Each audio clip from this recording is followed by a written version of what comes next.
সুপ্রিয় দর্শক, স্বাগত জানাচ্ছি এলিন ফুড প্রবাসী মুখের ২৭৯তম পর্বে। সাথে আছে আমি মোস্তফা ফিরোজ। আপনারা জানেন, প্রবাসী বাংলাদেশিদের নানা সমস্যার সম্ভাবনা, সুখ দুঃখ, হাসি কান্না এসব বিষয় নিয়ে প্রতি সপ্তাহে আমরা এই অনুষ্ঠানে আয়োজন করে থাকি। আর এই অনুষ্ঠানে আমন্ত্রণ জানাই প্রবাস থেকে আসা অতিথিদেরকে। আজকে 4 জন অতিথি এই মুহূর্তে উপস্থিত আছেন স্টুডিওতে। আমি পরিচয় করে দিচ্ছি একে একে। আমার ডান প্রান্তে আছেন আব্দুল কুদ্দুস, তিনি সেক্রেটারি, ইরাকস্থ বাংলাদেশ প্রবাসী কল্যাণ সংস্থা। তার পাশে আছেন হানিস সরকার উজ্জ্বল, তিনি জেদ্দা প্রবাসী সাংবাদিক। আমার বাম প্রান্তে আছেন সালাউদ্দিন খান সবুজ, তিনি কেপটাউন সাউথ আফ্রিকা প্রবাসী ব্যবসায়ী।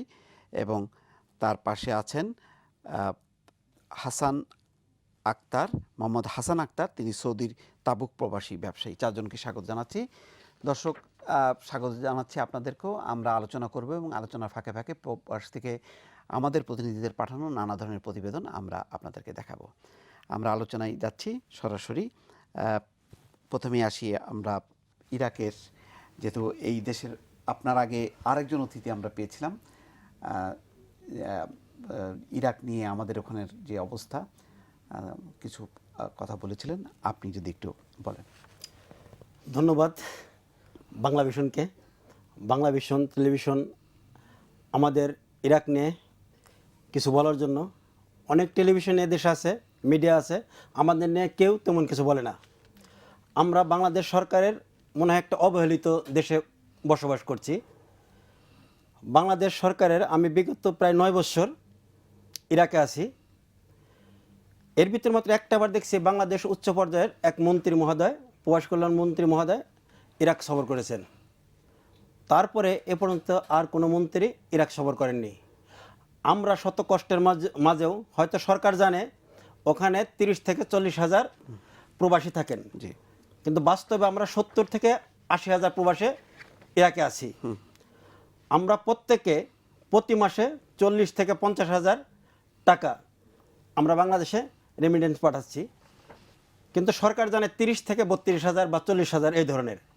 আমরা এত লোক থাকা সত্ত্বেও কেন সরকার আমাদের দিকে বিমাতা সুলভ আচরণ করেন? এটা কি একটা কি কারণ, কি যে ইরাক নিয়ে আমাদের গভর্নমেন্টের একটা অস্বস্তি আছে যে ওখানে নিরাপত্তা নেই, এরকম কারণেই কি ইরাক নিয়ে খুব বেশি চিন্তা ভাবনা করে না সরকার? মানে আপনারা তো যোগাযোগ করেন সরকার? হ্যাঁ, আমরা যোগাযোগ করি। তারা কি বলে? তারা কি বলে? আমি একটা উদাহরণস্বরূপ বলতে পারি, সন্তানরা যদি কষ্টে থাকে বাবারও উচিত সেই কষ্টের ভাগ নিতে, সেই দিকে আরো বেশি নজর, হ্যাঁ, নজর দিতে।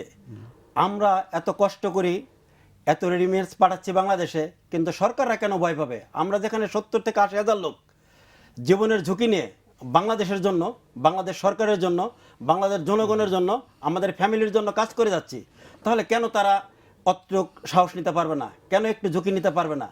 কেন পারবেন? এই প্রশ্নটা থাকুক, আমরা আরও আসবো। সালাউদ্দিন খান সুজন, আপনি সাউথ আফ্রিকা থেকে এসেছেন, কেপটাউনে থাকেন, ব্যবসা করেন। সাউথ আফ্রিকা নিয়েও একটা আমাদের শঙ্কা, মাঝে মধ্যে আমরা প্রতিবেদন পাই যে সামগ্রিকভাবে হয়তো কেপটাউন নিরাপদ আমাদের বাংলাদেশি কমিউনিটির জন্য, কিন্তু সাউথ আফ্রিকার অন্যান্য অঞ্চল যথেষ্ট ঝুঁকিপূর্ণ এবং ক্রমেই সেটা বাড়ছে। আপনার যদি একটু মতামত দেন এই বিষয়ে। আমি প্রথমেই ধন্যবাদ জানাচ্ছি বাংলা ভিশনকে এবং সাথে সাথে আপনাকে মোস্তফা ফিরোজ ভাই, কারণ আমরা যারা প্রবাসে আছি আমাদের আসলে সুখ দুঃখ অনেকেই বাংলাদেশে থেকে উপলব্ধি করতে পারে না এবং পারবেও না, এটাই বাস্তবতা। আপনি আমাদের কেপটাউনে গিয়েছিলেন, জি, আপনি প্রবাসে যান, প্রবাসীদের খোঁজ খবর নেন, এতে আসলে আমরা যারা প্রবাসী আছি আপনার কাছে চিরকৃতজ্ঞ। এবং এই যে আমাদের নিয়ে একটা প্রতিবেদন আপনি করেন সব সময় ধারাবাহিকভাবে, আমরা প্রবাসী যারা আছি আমরা আসলে অধীর আগ্রহে এই প্রতিবেদনটা দেখি। এখন আমার যে দেশের অবস্থা, ওখানকার কথা আপনাদের সাথে শেয়ার করব, সে কারণে কিন্তু আশা। জি, আজকে দেখেন সাউথ আফ্রিকায় আমরা আছি 1 লক্ষ ততোধিক, মানে প্রায় 20-30 হাজার বলা হয়। জি, 1,20,30 হাজার প্রবাসী আমরা ওখানে আছি। কিন্তু ওই বাংলাদেশের সাথে সরকারি পর্যায়ে এখনো কোনো ধরনের বাণিজ্যিক চুক্তি বলেন, আপনি গভর্নমেন্টের যে কোনো ইস্যুই বলেন, কোনো ধরনের কোনো সম্পর্ক স্থাপন করতে পারেনি। এখন আমরা ওখানে যারা আছি সামগ্রিকভাবে আপনি মাঝে মাঝে প্রতিবেদন দেখবেন, লাশ আসছে, এই লোকজন দোকানপাট লুটপাট হচ্ছে, এই আমরা বিভিন্ন সমস্যায় জর্জরিত। এখন আমাদের ওই সমস্যা থেকে বের হওয়ার যেরকম পথ আছে, কিন্তু অনেক কি বলে সমস্যায় সেটা জর্জরিত। এখন কেপটাউন আমরা নিরাপদ আছি, কিন্তু জোহানেসবার্গ, মাফিকিং, ব্লুমফন্টেন ওই এলাকায় জীবনযাত্রার মান অত এক্সপেন্সিভ না, লিভিং কস্ট অত হেভি না, যে কারণে আমরা ওখানে ব্যবসা করতে স্বাচ্ছন্দ্য বোধ করি। এখন ওখানকার যেই অঞ্চলগুলি একটু কালো অধ্যুষিত অঞ্চল, সেই অঞ্চলে কালোরা মাঝে মাঝে আমাদেরকে যেই করা হয়, কিন্তু বাংলাদেশ এম্বাসি থেকে বা বাংলাদেশি যে হাই কমিশন থেকে আমরা বিন্দু পরিমাণ কোনো রেসপন্স পাই না। একটা লাশ যদি আমাদের পাঠাইতে হয়, আপনি চিন্তা করতে পারবেন না, একটা লাশ যদি পাঠাইতে হয় আমাদের কত হয়রানির শিকার হতে হয়, কত ভোগান্তির মাঝে পড়তে হয়। আমরা আরও এই সম্পর্কে আরও আসলে বিস্তারিত জানতে চাই এবং আপনার মাধ্যমে আসলে আমরা সরকারকেই জানাতে চাই। আমরা একটু মধ্যপ্রাচ্য ঘুরে আসি, তবে তার আগে দর্শক আমরা কয়েকটি রিপোর্ট দেখে আসব। রাত পোহালেই মার্কিন যুক্তরাষ্ট্রের নির্বাচন। প্রেসিডেন্ট নির্বাচনে হিলারিকেই জয়ী দেখতে চান প্রবাসী বাংলাদেশি আমেরিকানরা। মার্কিন গোয়েন্দা সংস্থা এফবিআই হিলারি ক্লিন্টনকে ইমেইল কেলেঙ্কারির অভিযোগ থেকে অব্যাহতি দেয় তার জয়ের পথ পরিষ্কার হয়ে গেছে বলে মনে করেন ভোটাররা।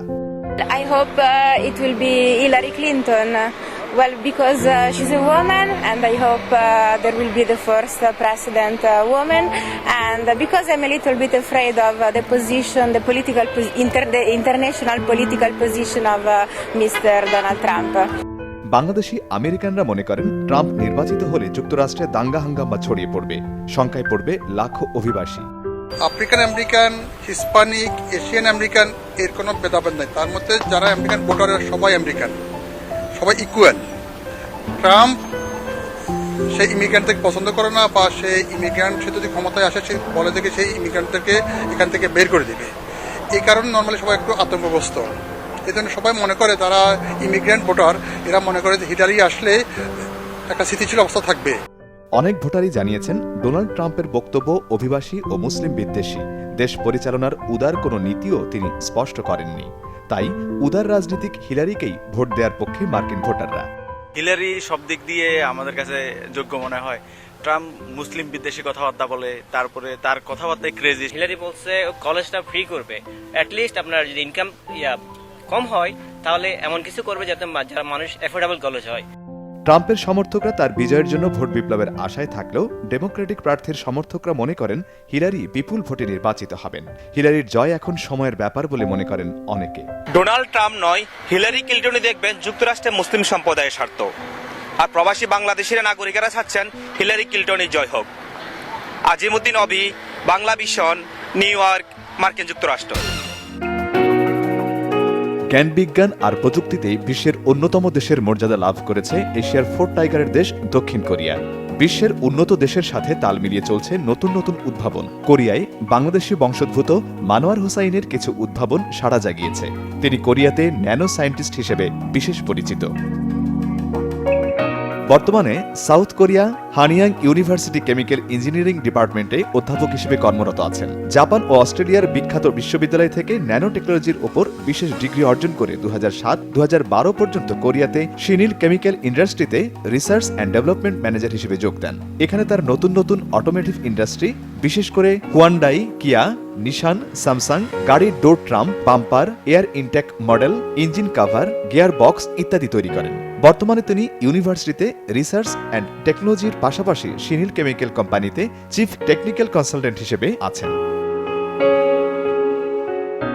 তো আমার যে প্রযুক্তি বর্তমানে নিশান কোম্পানির যে বিভিন্ন গাড়িগুলো আছে, এই প্রযুক্তিটা তারা অলরেডি ব্যবহার করতেছে। বিশেষ করে এখান থেকে যে র মেটেরিয়ালগুলো তৈরি হচ্ছে এই ন্যানো টেকনোলজির মাধ্যমে, সেটা জাপানে চলে যাচ্ছে। স্যামসাং ইউজ করছে তাদের মোবাইল ফোনে, স্যামসাং ইউজ করতেছে তাদের বিভিন্ন ধরনের টিভিতে, টিভি ব্যাক সাইডে, টিভির ফ্রন্টে। তার উদ্ভাবনী রোবট বিখ্যাত কোম্পানি সনিতে ব্যবহার করা হচ্ছে। প্রচার বিমুখ মানুষটি দেশের পলিমার ইন্ডাস্ট্রির উন্নয়নের জন্য অধিক আগ্রহী। এছাড়া হানিয়াং ইউনিভার্সিটির সাথে student exchange programme or collaboration work করা যেতে পারে বলে মনে করেন। 뭐 방글라데시가 어떤 그 생산 원가적인 측면에서 굉장히 한국보다 경쟁력이 있다는 것은 알고 있습니다만.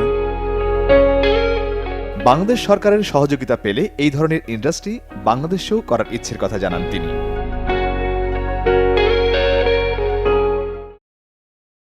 দর্শক দেখলেন রিপোর্টগুলো। যাচ্ছি আমাদের জেদ্দা প্রবাসী সাংবাদিক হানিস সরকার উজ্জ্বলের কাছে। হানিস সরকার উজ্জ্বল, আপনার কাছে ভালো খবর কি আছে? আমরা জানি যে ঠিক যেই মুহূর্তে সৌদি আরব থেকে লোক নেয়ার একটা সম্ভাবনা তৈরি হলো, ঠিক সেই মুহূর্তে খুবই মন্দার খবর আসছে। বিভিন্ন কোম্পানি বন্ধ হয়ে যাচ্ছে, কাজ নেই, ওভারটাইম বন্ধ। এই অবস্থায় কি আমাদের এই সৌদি আরবে যাওয়ার লোকজনের যাওয়ার উদ্যোগটা কি ভাটা পড়বে, নাকি আপনার কি বিশ্লেষণ? ধন্যবাদ বাংলা ভিশনকে এবং প্রবাসী মুখে যে অনুষ্ঠানটা আমন্ত্রণ করেছেন তার জন্য অনেক অনেক কৃতজ্ঞ বাংলা ভিশনের কাছে। আসলে যে প্রশ্নটা আপনি করেছেন সেটা সময় উপযোগী। আমাদের সৌদি আরবে প্রায় আমরা মোর দেন 1.5 মিলিয়ন লোক আমরা বৈধভাবে আছি এখানে। বর্তমানে প্রায় 5 লাখেরও বেশি নতুন ভিসা ইস্যু হয়েছে। তো ভিসাগুলোতে লোক যাচ্ছে ওইখানে। আসলে কিছু কোম্পানি আছে, আপনি যে কোম্পানিগুলো যে বলছেন যেগুলোর রেকর্ড যে বেতন দিচ্ছে না, এগুলো মানে ওই দেশের কিছু আভ্যন্তরীণ কিছু ব্যাপার আছে সরকারের সাথে। আচ্ছা, এইটার জন্য আমাদের কিছু প্রবাসী দুর্ভোগে পড়ছে আসলে। আর এখন যারা যাচ্ছে আশা করি তারা ওই ফেসিলিটি নিয়ে যাচ্ছে, যে কোম্পানিতে কোম্পানির ফেসিলিটি পাবে এবং বেতন পাবে, সব কিছু ঠিক আছে। সবচেয়ে বড় জিনিস যেটা আমাদের বাংলাদেশে সাফার বুক করতেছি, যে নতুন ভিসাগুলো ইস্যু হওয়ার পরে মেডিকেল এবং ম্যান পাওয়ারে অনেক সময় নিচ্ছে এবং হয়রানি শিকার হচ্ছে। আমরা প্রতিনিয়ত দেখছি যে প্রতিদিনই ফোন আসতেছে প্রতিবেদন করার জন্য, এই যে ম্যান পাওয়ার এবং আমাদের মেডিকেলটা যাতে ক্লিয়ার হয়, এবং 3 সপ্তাহ 1 মাস নিতে শুধু মেডিকেল কার্ড দিতে বর্তমানে। এটার জন্য বাংলাদেশ সরকারকে অনুরোধ জানাচ্ছি। এই একই বিষয়ে মানে আমাদের যদি হাসান আক্তার অ্যাড করেন যে এই সমস্যাটা আপনারা কিভাবে দেখছেন, যে এই যে কারণ ওখানে তো অনেক বাংলাদেশি আপনারা যারা ব্যবসা করেন তারা উন্মুখ হয়েছিলেন যে আবার লোক আসা শুরু হলে আপনাদের প্রতিষ্ঠানগুলোতেই আপনারা বাংলাদেশিদের চাকরির ব্যবস্থা করবেন। ধন্যবাদ ফিরোজ ভাই। আসলে উজ্জ্বল ভাই যেটা বললো আমি ওনার সাথে টোটালি একমত। এই রিসেন্ট বা সৌদি থেকে যে ভিসা আসতেছে, এই ভিসাগুলো প্রসেসিংয়ে বাংলাদেশে যে সময় নিচ্ছে, এতে সৌদির যারা ভিসা প্রসেসিং মানে যে সব কফিলরা ভিসা দিচ্ছে ওরা খুবই বিরক্ত হচ্ছে বাংলাদেশের এই প্রসেসিং ডিলের কারণে। দেখা যাচ্ছে মেডিকেলে 1 মাস লেগে যাচ্ছে, মেডিকেল থেকে ইন্টারনেটের হয় না, ইন্টারনেট হলে কার্ড হয় না, বা ফিট হলে ম্যান পাওয়ারের সমস্যা। এই সমস্যাগুলো আমাদের যেই শ্রমিক মধ্যপ্রাচ্যে বা সৌদি আরবে পাঠানোর ক্ষেত্রে বিশাল একটা আমরা ক্ষতির সম্মুখীন হব ভবিষ্যতে, যদি এর থেকে আমরা বের হইতে না পারি। আচ্ছা, তো এই জন্য প্রবাসী কল্যাণ মন্ত্রী বা যারা এই সাথে সংশ্লিষ্ট আছেন তারা অবশ্যই ইনশাল্লাহ এই ব্যাপারে দৃষ্টি দিবেন। মানে আপনারা চাচ্ছেন যে খুব দ্রুত এই কাজগুলো যাতে শেষ হয়ে যেতে পারে, মানে জটিলতা না হয়। এটাই কিন্তু আপনার সেম কাজটা কিন্তু অন্যান্য আমাদের সাউথ এশিয়ার যারা শ্রমিক দিচ্ছে সৌদি আরবকে, যেমন ইন্ডিয়া বা নেপাল, ওখানে কিন্তু আপনার একটা মেডিকেল স্লিপ উঠতে 4 দিন কি 5 দিন সময় নিচ্ছে। আচ্ছা, আর আমি তো ওদিকে খবর এগুলো আমার কিছুটা আইডিয়া আছে, সেই ক্ষেত্রে আমি বললাম 5 দিনের বেশি ইন্ডিয়াতে একটা মেডিকেল কার্ডের রিপোর্ট পাইতে ওদের লেট হয় না। অথচ ওই কার্ডটা আমাদের দেশে আজকে 1 মাস হলো, আমি নিজে ছোট ভাই নেব আমি ভিসা নিয়ে আসছি, কিন্তু আজকে 1 মাস যাবত ইন্টারনেট কার্ডই হয়নি। আচ্ছা, তো এরপরে এটা ম্যান পাওয়ার বা আরও যে সৌদি এম্বাসিতে স্ট্যাম্পিং, এ নিয়ে তো প্রায় 1.5 মাস 2 মাস লেগে যেতে পারে। তো কোম্পানি যারা ভিসা দিচ্ছে, দেখা যায় যে একটা প্রজেক্ট করার পরে আপনি অবশ্যই জানেন যে ভিসাটা প্রসেসিংয়ের সিস্টেম কি। আপনি একটা প্রতিষ্ঠান করবেন, তারপরে ওখান থেকে আপনি ভিসা বের করে আপনি শ্রমিক নেবেন। তো সেই ক্ষেত্রে একটা প্রতিষ্ঠান যখন যেই কোনো কফিল করার পরে ওই কফিলটা তার লোকগুলো বাংলাদেশ থেকে যাওয়া পর্যন্ত সেই প্রতিষ্ঠানটা ভাড়া চালাইতে হয় এবং কি এটা ক্লোজ করে রাখতে হয় আনটিল শ্রমিকটা ওখানে পৌঁছা পর্যন্ত। তো সেই ক্ষেত্রে যখন লেট হয় তখন তো সৌদিরা খুবই বিরক্ত হয়ে যায় বাংলাদেশের প্রতি। তাহলে আপনি যেটা বলেন যে প্রায় 5 লাখ ভিসা ইস্যু হওয়ার পরেও মানে যাওয়ার গতিটা খুবই মানে ধীরে, সেটাই অনেক স্লো। এর কারণ হচ্ছে যে এই বিগত 8 বছর আমাদের ভিসা বন্ধ ছিল। তো তখন আমাদের বাংলাদেশে মেডিকেল সেন্টার ছিল 20টা। এখন রিসেন্ট গত 2 মাস ধরে ভিসা হচ্ছে। এবং কি এট এ টাইম 5 লক্ষ ভিসা আসার পরও ওই 20টা মেডিকেল কিন্তু সেম কাজটা করতেছে। আচ্ছা আচ্ছা, এখানে এর থেকে কিন্তু বাড়ানো হয়নি, কমসে কম 50টা মেডিকেল সেন্টার এই মুহূর্তে থাকা দরকার ছিল। তাহলে অ্যাভেলেবেল মানুষ ওই ফ্যাসিলিটিটা পাতো, কিন্তু এখন তো পাচ্ছে না ওইরকম ভাবে। দর্শক, আমরা আবার একটু আমাদের প্রতিনিধিদের কাছে যাব তাদের পাঠানো রিপোর্ট দেখার জন্য। প্রবাসীরা দেশে বিভিন্ন হয়রানির শিকার হলেও তড়িৎ সহযোগিতা না পাওয়ায় দুঃখ প্রকাশ করেছেন মদিনা প্রবাসীরা। বাংলাদেশের মাননীয় প্রধানমন্ত্রীকে অনুরোধ করব যাতে প্রত্যেকটা থানায় একটা হেল্প ডেস্ক খোলা হয় মাননীয় সংসদ সদস্যের অধীনে, যাতে খুব সহজভাবে একজন প্রবাসী অভিযোগ করতে পারে। বিমানবন্দরে হয়রানি হয় প্রবাসীরা, বিভিন্ন জায়গায় জমি কেনার সময় হয়রানি হয়, এবং যাদের ফ্যামিলি দেশে আছে তাদেরকেও অনেক ছেলে মেয়েদেরকে হয়রানি করে। এই সহায়তার মাধ্যমে যে প্রবাসীরা উপকৃত হবে। প্রবাসীদের জন্য প্রতি থানায় থানায় একটি করে হেল্প ডেস্ক স্থাপন করা হলে প্রবাসীরা আরও দ্রুত আইনি সহায়তা পেতে পারেন বলে জানিয়েছেন। প্রবাসে বিনিয়োগে উত্তরোত্তর সফলতা দেখিয়ে চলেছেন বাংলাদেশিরা। এর ধারাবাহিকতায় বাংলাদেশি মালিকানাধীন একটি কার শোরুমের উদ্বোধন হয়েছে বাহরাইনে। উদ্বোধন করেন বাহরাইনের রয়্যাল ফ্যামিলির সুমু শেখ আহমেদ বিন মোহাম্মদ বিন সালমান আল খলিফা। উপস্থিত ছিলেন সিডনি কার শোরুমের ম্যানেজিং ডিরেক্টর আমান আব্দুর রহমান আলী হানিফ সহ অন্য ঊর্ধ্বতন কর্মকর্তারা। গাড়ির ব্যবসা ছাড়াও বিভিন্ন ক্ষেত্রে বিনিয়োগ করেছেন আব্দুর রহমান হানিফ। দেশেও বিনিয়োগের আগ্রহ প্রকাশ করেছেন তিনি। বাংলাদেশিদের জন্য বিশেষ সুবিধা দিয়ে থাকেন তিনি।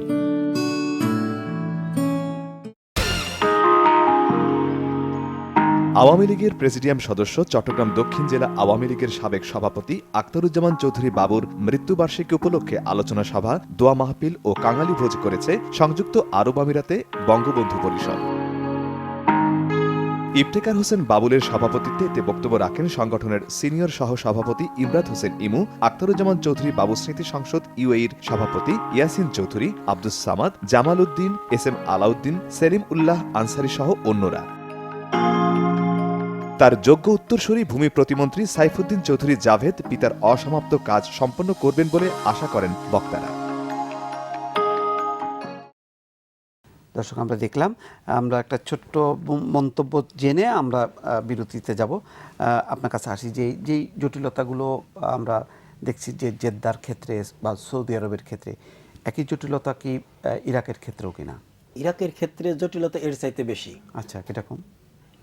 যেমন ওখান থেকে ইস্যুই করে না এরকম? না, ভিসা ইস্যু যখন হওয়ার পরে ওখান থেকে আমরা অ্যাটেস্টেড করে বাংলাদেশে যখন পাঠাই, বাংলাদেশ পারমিশন নিতে 1 মাস, 1.5 মাস, 2 মাস, অনেক সময় তারও বেশি মনে হয় লাগে। এটা কি মিনিস্ট্রিতে না ম্যানপাওয়ার ব্যুরোতে, কোথায়? মিনিস্ট্রিতে। আচ্ছা। তারপরে আবার যখন স্ট্যাম্পিং এর জন্য যাবে ইরাক এম্বাসিতে, ওখানে আমি যেমন বর্তমানে আমাদের 700 ভিসা আছে, এক গ্রুপে 500 আর এক গ্রুপে 200। আচ্ছা। এরকম অনেকেরই ভিসা আছে, এক দিন 3টা, 2টা, 5টা, তার উপরে স্ট্যাম্পিং দেবে না। যদি আমার 500 ভিসা থাকে, 500 ভিসার সময় 3 মাস, যদি প্রতিদিন 5টা বা 10টা করে ভিসা স্ট্যাম্পিং দেয়, তাহলে এই 500 ভিসা আমি কিভাবে স্ট্যাম্পিং শেষ করব? আচ্ছা আচ্ছা। তো এইটা যখন কি এটা এম্বাসি যখন করছে, তখন এটা কি মিনিস্ট্রি থেকে বা ফরেন মিনিস্ট্রি থেকে অনুরোধ করার কোনো বিষয় নেই? আমরা অনেকবার সরাসরি বাংলাদেশ এম্বাসিতে ওখানে যোগাযোগ করছি, লিখিত দিছি যে আমাদের এই সমস্যার সমাধান করেন। আদৌ আমরা এর কোনো সুরাহা পাইনি। বুঝতে পারছি। আর আমরা ঠিক অন্য একটা চিত্র বোধহয় সম্ভবত সাউথ আফ্রিকায় তো বৈধভাবে যাওয়ারই কোনো ব্যবস্থা নেই, যে প্রক্রিয়াগুলো আমাদের মধ্যপ্রাচ্যের 3 ভাই বললেন। আসলে সাউথ আফ্রিকা আমাদের বাংলাদেশের সাথে, আমি প্রথমে বলেছি, সরকারি পর্যায়ে কোনো যোগাযোগ, কমিউনিকেট নাই। আর ইভেন কি আপনি দেখবেন বাংলাদেশে সাউথ আফ্রিকার একটা কনসুলেট অফিস পর্যন্ত নেই। আর বাংলাদেশের না, এই বাংলাদেশে নেই সাউথ আফ্রিকা, কিন্তু বাংলাদেশের এমবাসি আছে সাউথ আফ্রিকায়, কিন্তু ওখানে ভিসা সিস্টেম আসলে এভাবে না। আর ওখানকার চিত্রটা টোটালি আলাদা, কারণ বাংলাদেশ থেকে এই যে মিডল ইস্টে যেভাবে লোক যায়, ওখানে আসলে ওই ধরনের কোনো ফ্যাসিলিটি নেই। কারণ ওখানে শ্রমিকের জন্য বা আপনি ইসের জন্য ওদের লোক আসলে প্রয়োজন হয় না, কারণ ওদেরই পর্যাপ্ত শ্রমিক আছে। এবং কি আপনি দেখবেন জিম্বাবুয়ে, জাম্বিয়া, পাশের কান্ট্রিগুলি। তো প্রধানত আমি জানি যে রাজনৈতিক আশ্রয় মানে বিভিন্ন পথে সাউথ আফ্রিকায় যে রাজনৈতিক আশ্রয় নিয়ে আমাদের বাংলাদেশিরা থাকে, সেই আশ্রয়ের এটা কি এখনো উন্মুক্ত আছে না? সেটার ক্ষেত্রে না, সেটা অনেক কনজাস্টেড হয়েছে, অনেক কড়াকড়ি হয়েছে। এখন দেখা গেছে যে আগে যেরকম আপনি হোম অফিসে গেলে ওরা প্রথমেই পলিটিক্যাল শেল্টারের জন্য 3 মাস এসাইলাম শেখার করতো, অ্যালাউ করতো। এখন সেটা করে না। এখন ওরা জানে বাংলাদেশে আসলে কোনো পলিটিক্যাল ক্রাইসিস নাই মূলত, কারণ যেটা পাকিস্তানে আছে, আফগানিস্তান আছে, ওই রকম আমাদের আসলে কোনো ক্রাইসিস নাই, যে কারণে ওরা পলিটিক্যাল এসে আমাদের বাঙালির উপরে অনেক কড়াকড়ি করছেন। এখন আসলে কি যদি উচ্চ পর্যায়ের এখনো ওইভাবে কোনো যোগাযোগ হইতো, হয়তো বা আমরা সেই সুবিধাটা পাইতাম। অবস্থা করে কি বিজনেস ভিসা নিয়ে, মানে কিভাবে ওখানে যাওয়ার পরে ওই এখনো এত কনজাস্টেড হওয়ার পরেও আমরা দেখা গেছে যে বিভিন্ন উপায়ে, বিভিন্ন পন্থায় এই এসালম করতে হয়। আর যদি কেউ মালয়েশিয়া অথবা সিঙ্গাপুর অথবা কি বলে শ্রীলঙ্কা থেকে কেউ ভিসা নিয়ে যায়, সে বিজনেস পারমিট অথবা ওয়ার্ক পারমিট করতে পারে। কিন্তু ভিসা না নিয়ে গেলে যে কোনো উপায়েই হোক এসালম তাকে করতে হয়, যত হয়রানি হোক। জি, ধন্যবাদ। দর্শক, আমরা একটা ছোট্ট বিরতি নিয়ে ফিরছি, সঙ্গেই থাকুন।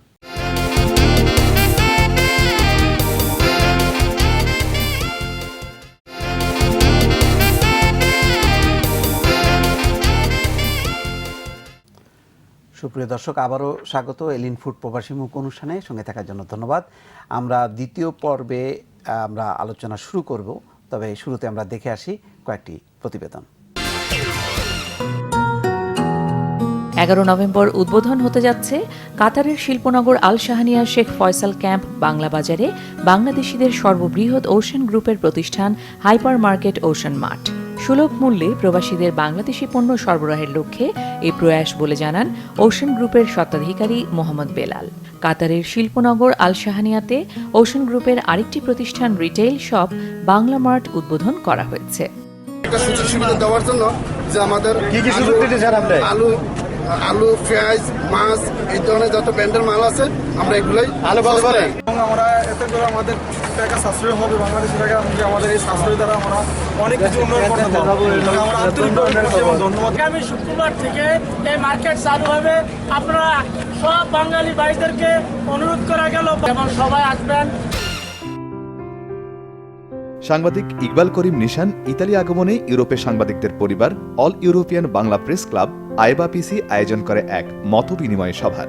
All European Bangla press club আইবা পিসির সভাপতি মনিরুজ্জামান মনির সভাপতিত্বে এবং সহসভাপতি রিয়াজ হোসেনের পরিচালনায় সভায় উপস্থিত ছিলেন কমিউনিটি ব্যক্তিত্ব আব্দুর রশিদ, আতিয়া রসুল কিটন, ইপিবি এর কর্মকর্তা কাজী মনসুর আহমেদ শিপু, আব্দুল মান্নান হীরা, অলিউদ্দিন শামীম সহ সাংস্কৃতিক ব্যক্তিত্ব জাহাঙ্গীর আলম এবং স্থানীয় রাজনৈতিক, আঞ্চলিক ও সামাজিক অঙ্গনের বিশিষ্ট ব্যক্তিবর্গ। দর্শক, আমরা দেখলাম, আমরা আবারও আলোচনায় যাচ্ছি। আপনি এখন যদি সুনির্দিষ্টভাবে বলেন যে আমাদের ইরাকের যে সংকটের কথা বললেন, সেটা সমাধানের জন্য স্পেসিফিকভাবে মানে কি কি পদক্ষেপ আশা করেন?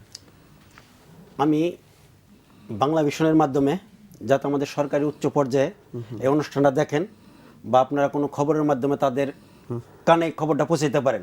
হয়তো রাত 12:30 একটার অনুষ্ঠান তারা অনেকেই দেখেন না, অথবা আমরা ইরাকের এটা আমাদের দুবার পুনঃপ্রচার হয় বিভিন্ন সময়, ফলে দেখেন না যে তা না, দেখেন। এখানে আমাদের সমস্যা সমাধান করতে হলে সরকারের পর্যায়ে অবশ্যই মন্ত্রী, সচিব এদের একাধিকবার ইরাকে যেতে হবে এবং আমাদের সমস্যাগুলো তাদের তুলে ধরতে হবে। যেমন আমাদের সমস্যা আছে আকামা, আমাদের এখানে বিষয় দেয়, বিষয় দেওয়ার পরে ওখানে গেলে আকামা দেয় না। আকামাটা দেয় না কি ইরাক গভর্নমেন্ট? ইরাক গভর্নমেন্ট দেয় না বা কোম্পানি করে না। যদি আমাদের দেশে সরকারিভাবে, তো আমাদের যে এম্বাসি আছে তারা কি সেটা ইরাক গভর্নমেন্টকে বলে না? হ্যাঁ, তারা ইরাক গভর্নমেন্টকে বলে এবং আমি নিজে জানি, আমি অনেকদিন আছি, আমি ওখানে বাংলাদেশ কমিটি জেনারেল সেক্রেটারি, সেই হিসাবে অনেক যোগাযোগ করি। তারা গেলেও বাংলাদেশ এম্বাসিকে তারা তেমন গুরুত্ব দেয় না। একটা চিঠি দিলে 2 মাস 3 মাস পরে তার উত্তর দেয়। যদি আমাদের বাংলাদেশ সরকারের কোনো অংশ ওখানে যায় মাঝে মাঝে যায়, তাদের সাথে কূটনৈতিক যোগাযোগ রাখে, তাহলে অবশ্যই বাংলাদেশ এম্বাসিকে তারা গুরুত্ব দেবে। আচ্ছা, তারপর আরেকটা সমস্যা আছে, আমরা টাকা পাঠাইতে পারি না। এতগুলো লোক থাকা অবস্থায় অন্য দেশের তুলনায়, অন্য দেশে যেখানে 1 লক্ষ যে ইনকাম করে, আমাদের ইরাকে 50,000 লোকে তার চেয়ে বেশি ইনকাম করে, শেষে আমরা এই রেমিটেন্সগুলো পাঠাইতে পারতেছি না, নাই হুন্ডির মাধ্যমে আর নাই ওয়েস্টার্ন ইউনিয়নের মাধ্যমে। অবশ্যই বাংলাদেশ সরকার উচিত ওখানে ব্যাংকের মাধ্যমে আমাদের টাকাগুলো যেন বাংলাদেশে আনা যায়। কোনো শাখায় কি নেই? কোনো শাখা নেই ওখানে। আচ্ছা, কারণ এখানে বাংলাদেশের কোনো সরকারের কোনো অংশ ওখানে যায় না। কিভাবে শাখা খুলবে, কিভাবে আমাদের এম্বাসিরও কি কোনো উদ্যোগ নেই? তারা চেষ্টা করে, তাদের চেষ্টা বৃথা। বুঝতে পারছি। এবং তাদের লোক সংখ্যা খুবই কম। আচ্ছা, ইরাক বাংলাদেশের মতো প্রায় 4 থেকে 5টা দেশের সমান। সেখানে আমাদের এম্বাসিতে লোক সংখ্যা টোটাল 6 জন থেকে 7 জন। আচ্ছা, 6 থেকে 7 জন লোক কিভাবে 80,000 লোকের দেখাশোনা করবে, কিভাবে বাংলাদেশের মতো 5টা দেশের সমান জায়গায় এক জায়গায় সমস্যা হলে আরেক জায়গায় যাবে। এখন আপনি কি খুব আশাবাদী যে আমাদের এখান থেকে যদি পর্যাপ্ত পরিমাণ লোকজন ইরাকে যায়, তাদের সেই কর্মসংস্থান হবে এবং নিরাপত্তা থাকবে? কোনো এক সময় ইরাকে 50 লক্ষের উপরে বিদেশি ওয়ার্কার কাজ করত। এখন হাতে গোনা কত, 2 থেকে 3 লক্ষ বিদেশি ওয়ার্কার আছে। অবশ্যই ইরাকিদের প্রথম পছন্দ বাংলাদেশি ওয়ার্কার। আচ্ছা, আমাদের সরকার এভাবে যদি প্রচেষ্টা করে এবং তারা যদি কন্টিনিউ যোগাযোগ করে, ওই দেশের সরকার প্রধানদের বা ওই দেশের মন্ত্রীদের আমাদের দেশে আমন্ত্রণ করে, বা আমাদের দেশের মন্ত্রীরা ওই দেশে যান, তাহলে এটা সম্ভব। প্রথম বাজারটা আমাদের দখলে থাকবে। হয়তো 30 লক্ষ লোক নিলে 10 লক্ষ নেবে আমাদের বাংলাদেশ থেকে। আচ্ছা আচ্ছা, দেখ, একটা সুখবর শুনলাম। আশা করি নিশ্চয়ই আপনার এই বক্তব্য সরকারের কানে যাবে এবং পৌঁছাবে। এবং আরেকটা সমস্যার কথা আমি বলতে চাই, ইদানিং ইরাকে কিছু অসাধু বাংলাদেশিরা, বাংলাদেশে যখন ওয়ার্কার যায় কাজের কথা বলে তাদের নিয়ে জিম্মি করে ফেলে। আচ্ছা, হাতে গোনা কয়েকজন জিম্মি করে, কারো কাছ থেকে 1 লক্ষ, কারো কাছ থেকে 2 লক্ষ টাকা আদায় করে তাদের মারধর করে। এদিকে যদি বাংলাদেশ এম্বাসি ওখানে নজর রাখে আর এখানে টাকাটা লেনদেন হয় বাংলাদেশে, বাংলাদেশ আইন প্রশাসনের লোক যদি ওই লোকগুলোর অ্যাড্রেস ফলো করে যে কোথায় টাকাগুলো দিচ্ছে বিকাশের মাধ্যমে, তাদের যদি 1-2 বার অ্যারেস্ট করে বা জেলে ঢুকাইতে পারে, তাহলে এই সমস্যাটার সমাধান হয়ে যাবে। জি, আপনার মাধ্যমে এটা একটা জোরালো দাবি থাকলো। আমরা সাউথ আফ্রিকার এই যে আপনি যে সমস্যাগুলো বললেন, সেইটা সমাধানের ব্যাপারে প্রধানত আপনার বক্তব্য হচ্ছে যে আমাদের একটা কূটনৈতিক সম্পর্কটা জোরালো করা দরকার। আমাদের এখানকার যাতে সরকারের প্রতিনিধি দল সেখানে যায় এবং তাদেরকে যাতে এখানে আমন্ত্রণ জানায়, সেটাই তো আপনারা জানেন। আসলে এক্স্যাক্টলি আমার দাবিটা সেখানে। আপনি যদি একটু সম্ভাবনার কথা বলেন যে ওখানে আমাদের বাংলাদেশিরা যদি এই কূটনৈতিক সম্পর্কগুলো হয়, তাহলে আমাদের দেশের লোকজন বা আপনারা যারা আছেন তাদের তাদের সম্ভাবনাটা কি, কতটা বাড়বে? ভাই, আমি আপনার কথার সাথে যেই সম্ভাবনার কথা, আমরা ওখানে যারা আছি, আপনি গিয়েছিলেন ওখানে, ওখানকার আমাদের অবস্থান দেখেছেন। আমরা ওখানে 1,30,000 বাঙালি, আমরা যেই রেমিটেন্স বাংলাদেশে পাঠাই, এই টাকা পাঠাইতে ভাই ও বলছে যে হুন্ডি ছাড়া কোনো বিকল্প নাই আমাদের। এখন আমরা কিন্তু ওখান থেকে মাসে 10,000, 20,000 বা 50,000 পাঠাই না। যেমন আমি একটু বাড়তি বলছি, সেটা হলো আমাদের ওখানে যে ব্যবসা বাণিজ্য চিন্তা করতেছি যে না, যা হয়েছে এনাফ, এখন বাংলাদেশে কিছু করি, দেশে কিছু বিনিয়োগ করি। এখন আমি একটা ডেভেলপার কোম্পানি করছি, কেপটাউন বিল্ডার্স লিমিটেড, তো একটা জমি অধিগ্রহণ করছি। এখন ওই জমিতে আমি কাজ করতে যখন যাব, আমার বিশাল পরিমাণ একটা অঙ্ক প্রয়োজন হয়, এটা আমার আনতে হবে কেপটাউন থেকে। এখন কেপটাউন থেকে এই যে বড় অঙ্ক যেটা আপনার কয়েক কোটি টাকা, ওরা ব্যাংক ক্লিয়ারেন্স কখনোই করবে না। এখন সেই টাকা আমার আনতে হবে কিভাবে? হুন্ডির মাধ্যমে। এখন আমি বাংলাদেশে যখন হুন্ডির মাধ্যমে এই টাকাটা আসবে, আমার কোনো বৈধ ডকুমেন্টসও থাকবে না যে আমার এটা, গভর্নমেন্ট তখন ধরবে যে হ্যাঁ এটা ইলিগাল টাকা, কিন্তু এটা আমার মেহনতের টাকা, এটা আমার ঘাম ঝরানো টাকা, এমনকি হোয়াইট মানি। এটা আমি ওখানেও ট্যাক্স দিচ্ছি, ভ্যাট দিচ্ছি, সব কিছুই করতেছি। কিন্তু এখানে আমার বিনিয়োগ করতে হইলে আমার দেশে আমি বিনিয়োগ করব যাতে এখানে কিছু কর্মসংস্থান হয়, আমি সেটা পাচ্ছি না। এরকম আমার মতো অনেক বাঙালি আছেন, ওখানে অনেক ভালো আছেন, এমনকি তারা ইচ্ছে করলে বাংলাদেশে বিপুল পরিমাণ টাকা বিনিয়োগ করতে পারেন। এমনকি আমার মনে হয় এখন টোটাল ইউরোপ থেকে যত রেমিটেন্স আসে তার থেকে সাউথ আফ্রিকা থেকে বেশি আসে, কিন্তু এটা বৈধভাবে আসতেছে না। এখন সম্ভাবনার কথা যদি আমি বলি, গোটা ইউরোপের থেকে যেই রেমিটেন্স আসে আর সেটা যদি সাউথ আফ্রিকা থেকে আসে, তাহলে এত আমরা বিশাল পরিমাণ রিজার্ভটা আমরা লুজিং হচ্ছে। এখন আমরা এই রেমিটেন্সটা যদি বৈধভাবে আনার জন্য ওখানকার সাথে যদি আমাদের কূটনীতিক সম্পর্ক স্থাপন করে একটা ব্যাংক অথবা কোনো আর্থিক প্রতিষ্ঠান যদি আমাদের সরকার করে, তাহলে আমরা উপকৃত হব, বাংলাদেশে সরকার উপকৃত হবে, জনগণ উপকৃত হবে, বাংলাদেশ গভর্নমেন্ট বিপুল পরিমাণ ওখান থেকে বৈদেশিক রিজার্ভ পাবে। জি, মানে খুবই ভালো প্রস্তাবনা। নিশ্চয়ই আপনারা দুইজনই বিশেষ করে ইরাক এবং সাউথ আফ্রিকা থেকে খুব যুক্তিসঙ্গত কিছু কথা বলেছেন, সম্ভাবনার কথা বলেছেন। আমরা আশা করব যে নিশ্চয়ই সরকার এই বিষয়ে দৃষ্টি দেবেন। আর যেটি হানিস সরকার উজ্জ্বল বলছিলেন যে আমাদের 5 লাখ ভিসা অলরেডি আছে। এখন আমাদের তো দীর্ঘদিন মানে সৌদি আরবে আমাদের কি বলে কর্মসংস্থানের জন্য আমাদের এখান থেকে জনশক্তি যায়নি সেখানে। তো এখন আমাদের তো সবারই দাবি ছিল খুব দ্রুত এই যে গ্যাপটা অর্থাৎ আমাদের যে টোটাল জনশক্তি আগে যেটা ছিল সেইটা পূরণ করা, প্লাস হচ্ছে আরও বেশি জনশক্তি বাড়ানো। সেটার জন্য তো একটা খুবই একটা কার্যকর মানে পদক্ষেপ নিতে হবে, যাতে খুব দ্রুত বেগে এই ভিসাগুলো নিয়ে আমাদের বাংলাদেশিরা যেতে পারে।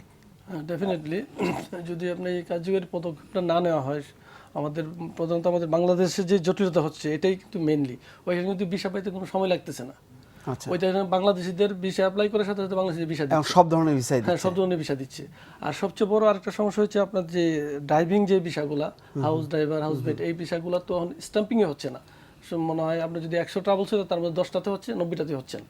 আচ্ছা, এটা কি আমাদের এখানে সমস্যা? এটা আমাদের এখানে কিছু যেটা জানতে পারলাম, আপনার যে মানে মহিলা শ্রমিক যারা যে ট্রাভেলসগুলা এদের কোয়ালিটি মানে এদের যে টার্গেট পূরণ না করতে পারবে তাদেরকে ওই কোম্পানি বিষয় স্ট্যাম্পিং করতে দিবে না, এবং পুরুষ শ্রমিকদের যে বিষয় স্ট্যাম্পিং করতে তাদের বাধা আসতেছে। আচ্ছা, তো এই সমস্যাটার জন্য অনেক ট্রাভেলস আপনার ব্ল্যাক লিস্টে পড়ে আছে 1 মাস, 15 দিন, 20 দিন। এই সমস্যাটা দিয়ে যদি সরকারের একটু তদারকি না করে, তাহলে আমাদের শ্রমবাজার যে বিরাট বড় একটা শ্রমবাজার যেটা সৌদি আরবে, এটা হারাবো। আর পাশাপাশি আমি একটা জিনিস ব্যাংকের যে ব্যাপারটা এবং হুন্ডির যে ব্যাপারটা, এটাও বলতে চাচ্ছি। পাশাপাশি যে ইন্ডিয়া, আমাদের দেখেন ইন্ডিয়ান স্টেট ব্যাংক আছে, আমাদের শুধু দূতাবাসের ভিতরেই একটা ব্যাংক আছে সোনালী ব্যাংক, এটাতে কেউ যায় না, এটাতে আমাদের টাকা পাঠায় তার কোনো বেনিফিটও নেই, ওইটাতে পাঠানো যায় না, জমা করা যায়। তো আমরা বাংলাদেশ সরকারের কাছে অনুরোধ রাখবো, প্রবাসী কল্যাণ মন্ত্রীও গিয়েছিল এবং অর্থমন্ত্রীর কাছে আমরা অনুরোধ রেখেছিলাম ওইখানে ব্যাংক করার জন্য আমাদের জন্য। সৌদি আরব থেকে তো প্রায় 15 লক্ষ লোকে, আমার মনে হয় 10 লক্ষ লোকের উপরেই বেশি হুন্ডিতে টাকা পাঠায়, এছাড়া কোনো হয় নাই। কারণ অনেকে কোম্পানিতে চাকরি করে, তার সম্ভব না 3 ঘন্টা ব্যাংকে দাঁড়ায় টাকা পাঠানোর জন্য, তো হুন্ডিতে ফোন করে টাকা বাড়িতে দিয়ে পরে টাকা এখানে দিয়ে দিচ্ছে। মানে এতে তো গভর্নমেন্টের কোনো লাভ হচ্ছে না, গভর্নমেন্ট কোনো লাভ হচ্ছে না। তার পাশাপাশি আরেকটা জিনিস, বর্তমানে যে নতুন কানুন সৌদি আরবের, আমাদের যে যারা ড্রাইভিং করছি, আমরা যারা গাড়ি চালাচ্ছি, তাদের 300 রিয়াল থেকে মনে করেন 60,000 রিয়াল পর্যন্ত তাদের বর্তমানে জরিমানা আসবে, যদি ওই দেশে যে বর্তমানে আইন করেছে আইনটা ফলো না করে। আচ্ছা, ও এই সমস্যাগুলো নিয়ে আপনারা কি জেদ্দায় আমাদের কনসুলেটকে আপনারা জানান না, বা তারা কি চেষ্টা করছে কিনা? হ্যাঁ, অবশ্যই জানানো হয়। আর কনসুলেট আমাদের যথেষ্ট আন্তরিকভাবে কাজ করছে। 2014 সালের পর থেকে যে আপনার যে অবৈধ লোকগুলোকে বৈধ করার পিছনে যে কনসুলেট এবং আমাদের প্রবাসীরা সহ যে শ্রম দিয়েছে, এটা মনে করেন নবায়ন করাটা। আর যে বর্তমানে যে আমাদের ইন্ডিয়ার তো ভিসা বন্ধ, আমাদের বাংলাদেশে যে শ্রমবাজারটা খুলছে, এটা পৃথিবীর মধ্যে বাংলাদেশের মতো আর কোনো ভিসা সৌদি দিচ্ছে না এখন এই মুহূর্তের এই যে মানে সুযোগটা মানে কাজে যদি লাগানো যায়, তাহলে আমাদের যারা আপনারা যারা ব্যবসা বাণিজ্য করেন, সেই জায়গাটা কতখানি ভালো হবে? আরো অনেক ভালো হবে। এখনই অলরেডি আমাদের বাংলাদেশিরা ভালো অবস্থানে আছে সৌদিতে। আচ্ছা, আমি মনে করি অন্যান্য সব কমিটির থেকে আমরা অনেক ভালো আছি। আচ্ছা আচ্ছা। আর যে কথাটা উনি বললো বা আমার সভাপতি বললো, যে কথাটা যে টাকা পয়সা হুন্ডিতে পাঠাইলে এখানে বাংলাদেশ সরকার মানে একটা সম্মুখীন হতে জবাবদিহিতার, যে টাকা কোথা থেকে আসলো, এটা তো যে কোনো প্রবাসী আমরা আসলে এটা ফেস করতেছি।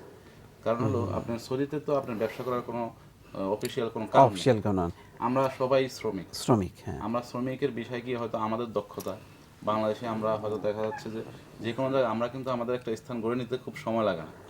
আমাদের এই গুণটা আছে ইনশাআল্লাহ। আমরা সেটার প্রমাণ সব বিশ্বের সব দেশে আমরা মোটামুটি ভালো একটা স্থানে আছি।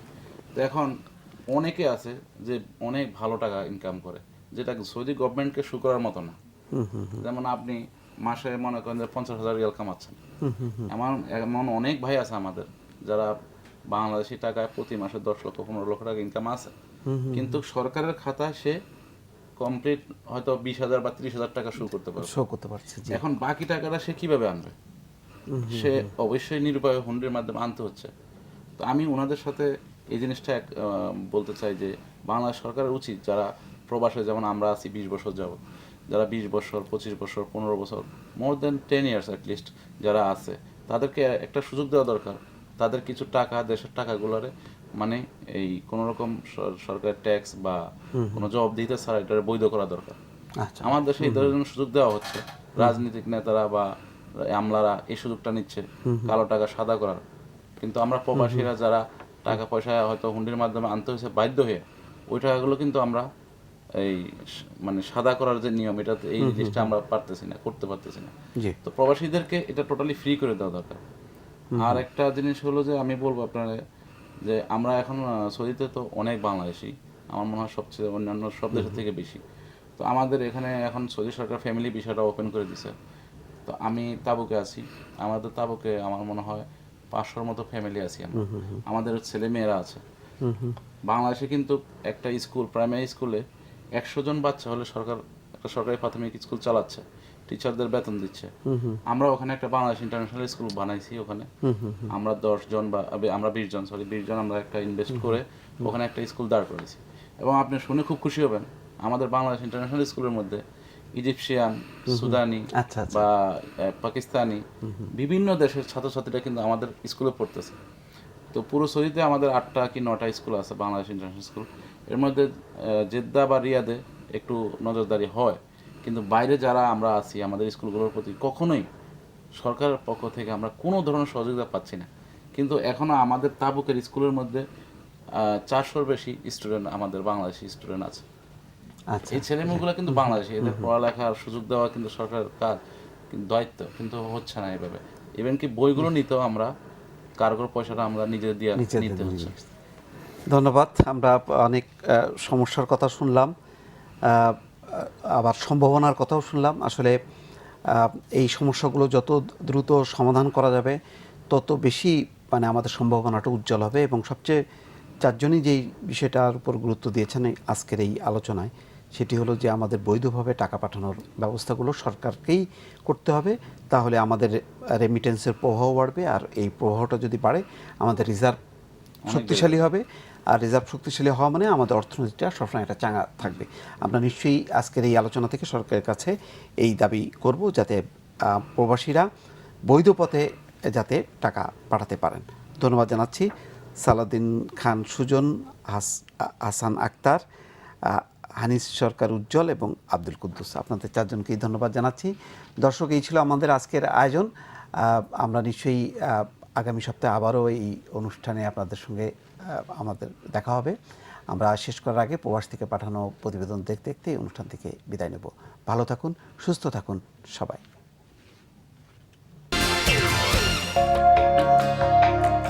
আলহাজ হাসান মাহবুদকে সভাপতি এবং আয়ুব আলীকে সাধারণ সম্পাদক করে 41 সদস্য বিশিষ্ট কাতার মহানগরের নতুন কমিটি ঘোষণা করা হয়েছে। নতুন কমিটির সদস্যের নাম পড়ে শোনান বীর মুক্তিযোদ্ধা মোহাম্মদ মুসা এবং সাধারণ সম্পাদক মোহাম্মদ হারুন। এ সময় মঞ্চে কমিটির অন্যান্যের মধ্যে উপস্থিত ছিলেন মোহাম্মদ ফোরকান, নাসিরুদ্দিন চৌধুরী, বাবু তপন মহাজন, শকত বিন ইউনুস, মোহাম্মদ গোফরান, ফারুক আজম, সংগঠনের উপদেষ্টা শহীদ সারোয়ার ও মহাসিন খান। মহানগরের সভাপতি নির্বাচন করায় আমি ধন্যবাদ আপনাদের সাথে আপনাদের সহযোগিতা কামনা করি। আসসালামু আলাইকুম। পরে মুক্তিযুদ্ধের সকল শহীদদের আত্মার মাগফিরাত কামনায় মোনাজাত করা হয়।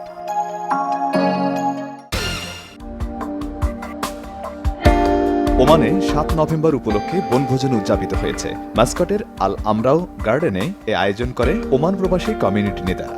অনুষ্ঠানে প্রধান অতিথি ছিলেন বাংলাদেশ স্কুলের সাবেক চেয়ারম্যান জবলুল আনোয়ার বাদল। বিশেষ অতিথি হিসেবে উপস্থিত ছিলেন ইঞ্জিনিয়ার তাপস বিশ্বাস। এছাড়া উপস্থিত ছিলেন আমিন চৌধুরী, ইঞ্জিনিয়ার জামান, মোস্তফা চৌধুরী, আবুল কালাম, গাজী আকরাম, মোহাম্মদ ফরিদ, মোহাম্মদ আবুল কালাম, শফিল আলম মানিক, মোহাম্মদ জাহাঙ্গীর, কাশেম চৌধুরী, আবু তাহের, নাসিরউদ্দিন দুলাল ও উৎপল সাহা। 7 নম্বর উদযাপন করতে পেরে আমরা সবাই গর্বিত এবং আনন্দিত। যারা দূর দূরান্ত এসেছেন সবাইকে ধন্যবাদ। সবার সাথে মিলেমিশে এখানে যে বনভোজনের আয়োজন করা হয়েছে, এতে আমরা খুব আনন্দ উপভোগ করছি। আজকের এই অনুষ্ঠানে আমরা আসতে পেরে নিজেকে ধন্য মনে করছি। আমরা এখানে পিকনিকে আসছি, এখানে ফ্রেন্ডসদের সাথে খুব এনজয় করছি।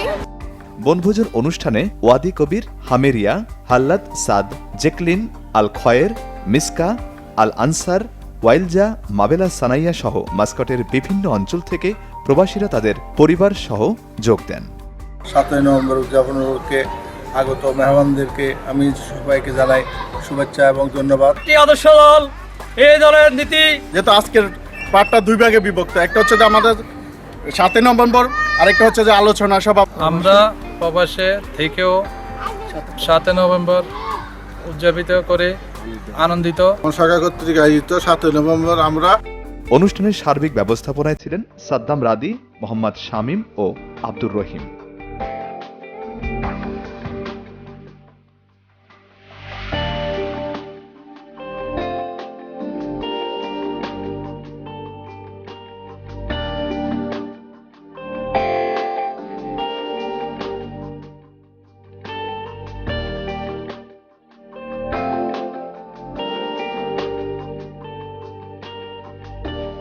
এখানে উপস্থিত সকলেই এই ধরনের অনুষ্ঠানকে স্বাগত জানিয়েছেন।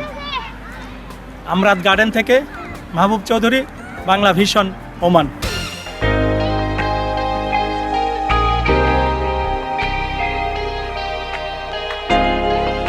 সংযুক্ত আরব আমিরাতে প্রবাসী বৃহত্তর ঢাকাবাসীর কল্যাণের লক্ষ্যে কাজ করছে আলাইন ভিত্তিক সংগঠন বৃহত্তর ঢাকা প্রবাসী সংগঠন।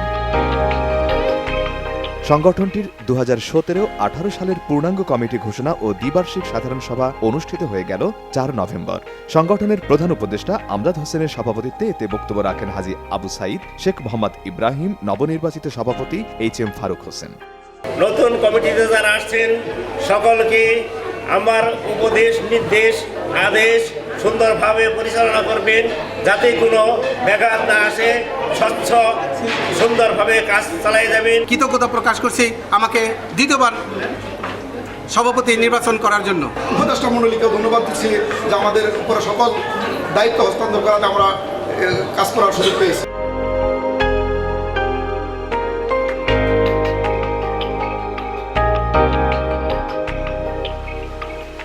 সভায় 5 সদস্যের উপদেষ্টা কমিটি HM ফারুক হোসেনকে সভাপতি এবং সোহেল হোসেন খানকে সাধারণ সম্পাদক করে সংগঠনের 2017-18 সালের 58 সদস্য বিশিষ্ট নতুন কমিটি নির্বাচিত করেন। উপদেষ্টা মণ্ডলীকে ধন্যবাদ জানাচ্ছি আমাকে সাধারণ সম্পাদক নির্বাচিত করার জন্য। কমিটি ঘোষণা করা হয়েছে বিজ্ঞ উপদেষ্টা পরিষদ কর্তৃক।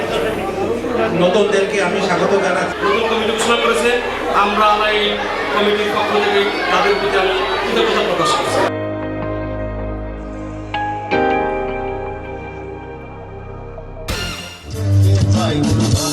Bangladeshi musical and dancing festival 2016 অনুষ্ঠিত হয়েছে কাতারে। অনুষ্ঠানে স্বাগত বক্তব্য রাখেন আয়োজক অহিত ভূঁইয়া। সঙ্গীত পরিবেশন করেন কনক চাঁপা, পলাশ, আখি আলমগীর, আরিফিন রুমি প্রমুখ। নৃত্য পরিবেশন করেন বিদ্যা সিনহা মিম, ইউসুফ, হুমায়রা হিমু, মিমো, শিলা সহ অন্যান্য শিল্পীরা। অনুষ্ঠানটির ব্যবস্থাপনায় ছিল বাংলাদেশ কালচারাল ফোরাম।